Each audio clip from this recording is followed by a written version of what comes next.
family, this past week, we've been harvesting lemons. Our tree exploded with them. We have hundreds of lemons. And the best part is that we get to share them with our neighbors. My kids have so much fun delivering them.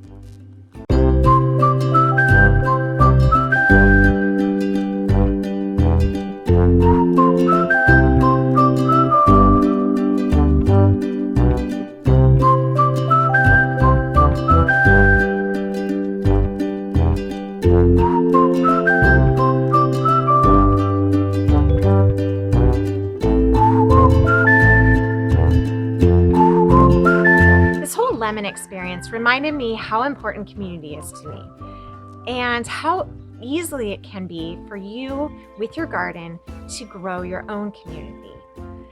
How neat would it be for you to deliver a zucchini plant to a neighbor that you maybe haven't met yet and then get to know them? Creating a network of neighbors and a network of a support system is so important. In addition, a garden can double in size when you share it with a neighbor.